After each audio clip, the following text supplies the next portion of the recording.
উত্তর কোরিয়ার সেনাদের রাশিয়ার পক্ষে যুদ্ধ করার জন্য ভুয়া সামরিক নথি দেওয়া হয়েছে, যেখানে তাদের রুশ নাম ও জন্মস্থান উল্লেখ করা হয়েছে। ইউক্রেনীয় সামরিক বাহিনী এমনটি বলেছে। কিয়েভ আগে থেকেই দাবি করে আসছিল রাশিয়ার যুদ্ধক্ষেত্রে বিদেশি যোদ্ধাদের উপস্থিতি গোপন করার চেষ্টা করছে। খবর সিএনএনের।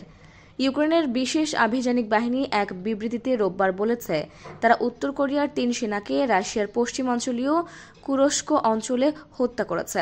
তাদের নথিও জব্দ করা হয়েছে। বিবৃতিতে বলা হয়েছে, তাদের সামরিক পরিচয়পত্রে সব ধরনের সিলমোহর ও ছবি অনুপস্থিত।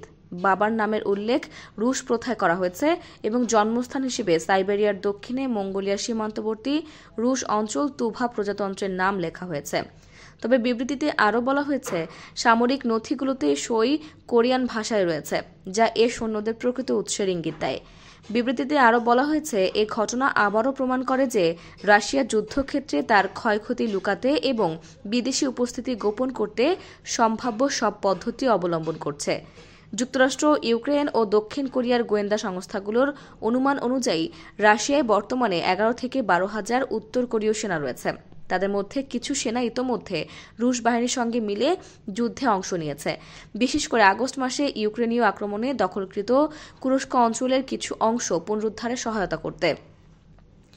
যুক্তরাষ্ট্র ও ইউক্রেনের কর্মকর্তাদের মতে, উত্তর কোরিয়ার সেনারা ওই অঞ্চলে ব্যাপক ক্ষয়ক্ষতির শিকার হয়েছে। কিয়েভের কর্মকর্তারা রাশিয়ার বিরুদ্ধে তাদের সম্পৃক্ততা ঢাকতে চেষ্টা করার অভিযোগ তুলেছেন।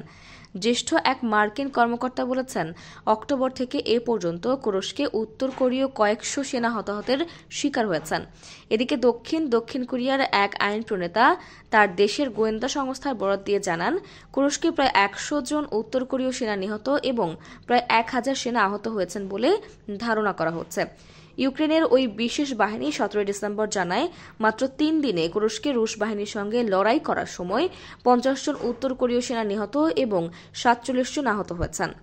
ইউক্রেনীয় একটি ইউনিট জানায়, উত্তর কোরিয়ার সেনাদের পোশাক রুশদের থেকে আলাদা। তারা পায়ে হেঁটে আক্রমণ চালিয়েছে, যা ৭০ বছর আগের কৌশলের মতো।